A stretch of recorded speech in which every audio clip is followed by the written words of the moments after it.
Hello' students, তোমালোকে মোক কোৱাচোন, তোমালোকে ষ্টৰী বুকছ পঢ়ি ভাল পোৱানে? ভাল লাগেনে তোমালোকৰ ষ্টৰী বুকছ পঢ়ি?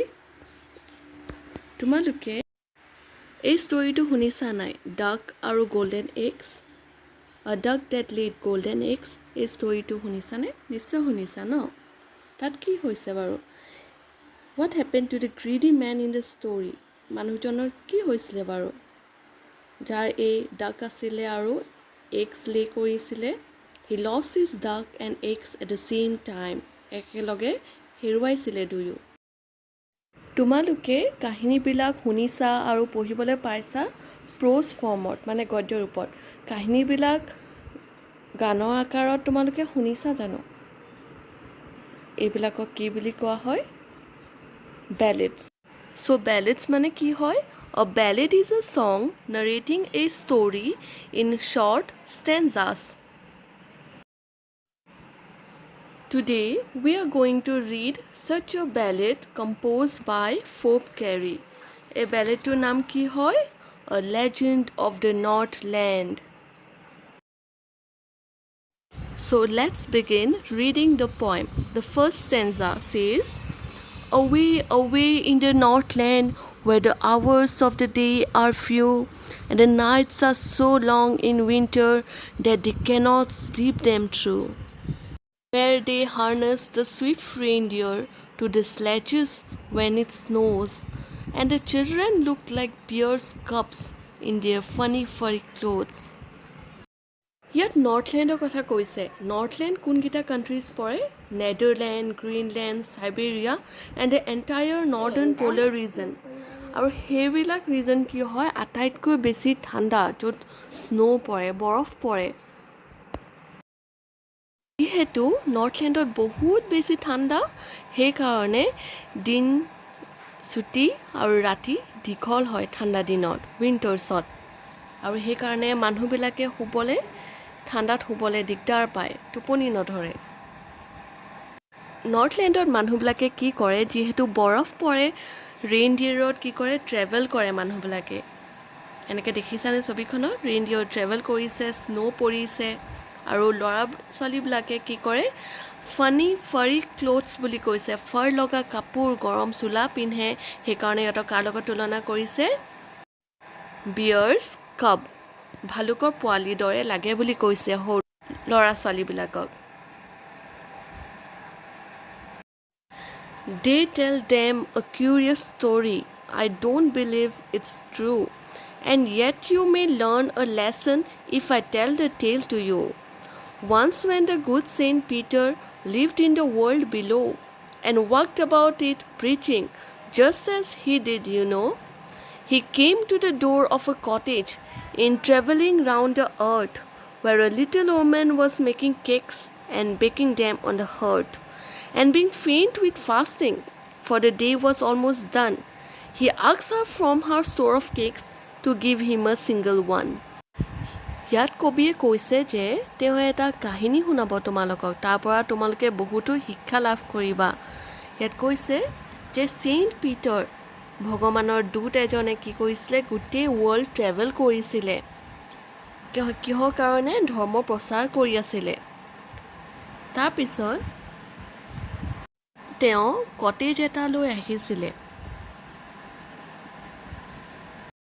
সেই ঘৰৰ গৰাকীয়ে তেতিয়া কেক বেক কৰি আছিলে, কেক বনাই আছিলে ভিতৰত। আৰু ছেইণ্ট পিটাৰ যিহেতু গোটেই তেওঁ ৱৰ্ল্ড ফুৰি তেওঁ যেতিয়া খুব ভোকত আছিলে, তেতিয়া সেই মাইকী মানুহগৰাকীক কেক বিচাৰিলে, অকল ছিংগল পিচ বিচাৰিলে তেওঁৰ পৰা। So she made a very little cake, but as it baking lay, she looked at it and thought it seemed too large to give away. Therefore, she needed another and still a smaller one. But it looked, when she turned it over, as large as the first had done. Then she took a tiny scrap of dough and rolled it flat, and baked it thin as a wafer, but she could not part with that. যিহেতু Saint পিটাৰে cake বিচাৰিছিলে, তেতিয়া মাইকী মানুহগৰাকীয়ে কি কৰিলে? দিবলৈ লৈছিলে কিন্তু সেই কেকটো সেই ছিংগল পিচ অফ কেকটো তাইৰ কাৰণে যে বহুত ডাঙৰ নিচিনা লাগিলে সেইকাৰণে তেওঁক সেই মাইকী মানুহগৰাকীয়ে সেই বৃদ্ধ মহিলাগৰাকীয়ে কি কৰিলে she needed another আকৌ এটা ময়দাই দি যি বেক কৰিবলৈ যিখিনি বস্তু লাগে কেক বনাবলৈ এইখিনি আকৌ কি কৰিলে মঠিলে নিট কৰিলে মঠিলে আৰু তাতকেও আগৰটোতকৈ তাতকৈ সৰুকৈ বনালে কিন্তু তাইৰ কাৰণে সেইটো ডাঙৰে আছিলে প্ৰথমটোতকৈ ডাঙৰহে লাগিলে তাইৰ কাৰণে তাৰপিছত তাই কি কৰিলে আকৌ সৰু লাডু এটা বনালে কেক বনাবলৈ এণ্ড ৰোল ইট ফ্লেট চ' খুব চেপেটাকৈ কি কৰিলে ৰোল কৰিলে বেক কৰিলে এজ এ ৱেফাৰ মানে চিপছত যেনেকুৱা তোমালোকে দেখিছা নহয় কিমান পাতলা থাকে তেনেকুৱা ৱেফাৰ টাইপত কেকটো বনালে আৰু সেইটো তাই কি কৰিব নোৱাৰিলে দিবলৈ নিবিচাৰিলে For she said, my cakes that seem too small when I eat of them myself are yet too large to give away. So she put them on the shelf. বুজি পালা না ইয়াত কি কৈছে তাই কৈছে নিজকে তাই কৈছে যে আৰে কি হ'ল এইটো মই যেতিয়া কেকটো নিজে খাবলৈ বিচাৰোঁ তেতিয়া মোৰ কাৰণে এইটো কেকটো সৰু নিচিনা লাগে কিন্তু মই যেতিয়া অন্যকে কেকটো দিবলৈ বিচাৰোঁ সেইটো কিয় বাৰু ডাঙৰ লাগে তাই সেইটো কৈ কি কৰিলে নিজে সেই কেকটো কি কৰিলে নিজৰ শেল্ফত ৰাখি দিলে নিদিলে সেইণ্ট পিটাৰক নিদিলে খাবলৈ Then good Saint Peter grew angry, for he was hungry and faint, and surely such a omen was enough to provoke a saint. And he said, You are far too selfish to dwell in a human form, to have both food and shelter, and fire to keep you warm. And you shall build as the birds do, and shall get your scanty food by boring and boring and boring all day in the hard dry wood. Then up she went through the chimney, never speaking a word, and out of the top flew a woodpecker, for she was changed to a bird. যিহেতু সেইণ্ট পিটাৰৰ খুব ভোক লাগি আছিলে তেওঁ গোটেই জগত গোটেই world ফুৰি তেওঁ যেতিয়া ভোক লাগিছিলে সেইকাৰণে সেই মাইকী মানুহগৰাকীক ছিংগল পিচ অফ কেক বিচাৰিছিলে কিন্তু মানুহগৰাকীয়ে কি কৰিলে কেইবাবাৰো বনাই তেওঁ কি কৰিলে দিব নোৱাৰিলে শেষত সেইণ্ট পিটাৰক খুব খং উঠিলে কাৰণ তেওঁ খুব ভোক লাগি আছিলে আৰু তেওঁ ভাগৰ লাগি আছিলে আৰু সেইকাৰণে তেওঁ কি কৰিলে তেওঁ ক'লে যে তেওঁ বহুত চেলফিছ হয় মাইকী মানুহগৰাকীক ক'লে যে স্বাৰ্থপৰ হয় সেইকাৰণে তেওঁ হিউমেন ফৰ্মত মানে মানুহ হিচাপে তেওঁ জীয়াই থাকিব নোৱাৰিব তেওঁ যেনেকৈ ফুড শেল্টাৰ আৰু ফায়াৰ পাইছে এইবিলাক বস্তু তেওঁ অভাৱত থাকিব সেইটো কোৱাৰ লগে লগে আৰু তেওঁ কি ক'লে অভিশাপ দিলে সেইণ্ট পিটাৰে সেই মাইকী মানুহগৰাকীক যে বাৰ্ডছে যেনেকৈ কষ্ট কৰে ফুড পাবলৈ খাদ্য পাবলৈ তেওঁ খাদ্য পাবলৈ যি চৰায়ে যি যেনেকুৱা ধৰণৰ কষ্ট কৰে তেনেধৰণৰ কষ্ট তাইও কৰিব লাগিব সেইটো কোৱাত তাইৰ লগে লগে কি হৈ গ'ল মাইকী মানুহগৰাকী এজনী উডপেকাৰ চৰাই হৈ গ'ল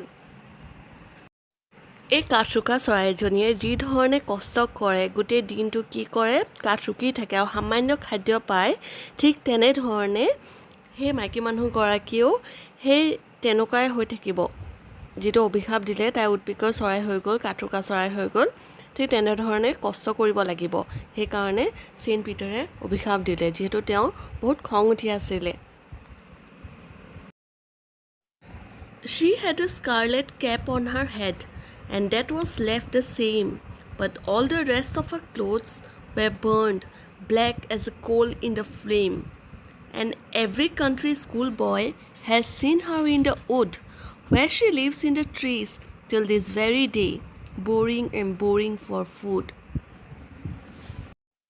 Hey, মাইকী মানুহগৰাকী যিহেতু উডপেকাৰ চৰাই হৈ গ'ল এতিয়া তাই মাথো কি আছে এটা বস্তুৱে হলনি নহ'ল সেই স্কাৰলেট কেপ মানে সেই ৰঙা টুপিটো যি চৰাইজনীৰ মূৰত থাকে সেই ৰঙা টুপিটো সেই হলনি নহ'ল বাকীবোৰ তাই পিন্ধা কাপোৰ কানি জ্বলি পুৰি ছাই হৈ গ'ল বুলি কৈছে কয়লাৰ দৰে কোলা হৈ গ'ল বুলি কৈছে আৰু কি কৈছে, সৰু সৰু কণ কণ ল'ৰা ছোৱালী যেতিয়া স্কুললৈ ওলায় তেতিয়া সদায় তাইক দেখে। ক'ত দেখে? কাঠ ৰুকি থকা দেখে, জংঘলত দেখে, হাবিৰ মাজত দেখে। তাই ক'ত থাকে? তাই ট্ৰিজত থাকে, গছত থাকে। আৰু আজিলৈকে তাই কি কৰি আছে? গছতে আছে। চৰাইজনীৰ কথা কৈছে, গছতে আছে। আৰু গছত কি কৰি আছে? তাই কাঠ ৰুকিয়ে আছে সামান্য খাদ্য পাবলৈকে। তাই খুব কষ্ট কৰি আছে। ছাত্ৰ ছাত্ৰীসকল, এই কবিতাটো ইয়াতে শেষ হৈছে। তোমালোকে বুজি পালা নহয় নিশ্চয়। এতিয়া কোৱাচোন, তোমালোকে এই কবিতাটোৰ পৰা কি শিক্ষা পালা? কাৰণ প্ৰত্যেকটা কবিতাৰে বা প্ৰত্যেকটা সাধু বা প্ৰত্যেকটা লেচনৰ পৰা আমি কিবা এটা শিক্ষা পাওঁ, হয়নে নহয়? এই সাধুটোৰ পৰা আমি এইটো শিক্ষা পালোঁ যে আমি কেতিয়াও চেলফিছ হ'ব নালাগে। সদায় মানুহক সহায়হে কৰিব লাগে। আমি স্বাৰ্থপৰ হ'ব নালাগে। যদি সেই মাইকী মানুহগৰাকীয়ে চেইণ্ট পিটাৰক সহায় কৰিলেহেঁতেন, ছিংগল পিচ অফ কেক দিলেহেঁতেন, তেতিয়া তাই এই অৱস্থা নহ'লহেঁতেন।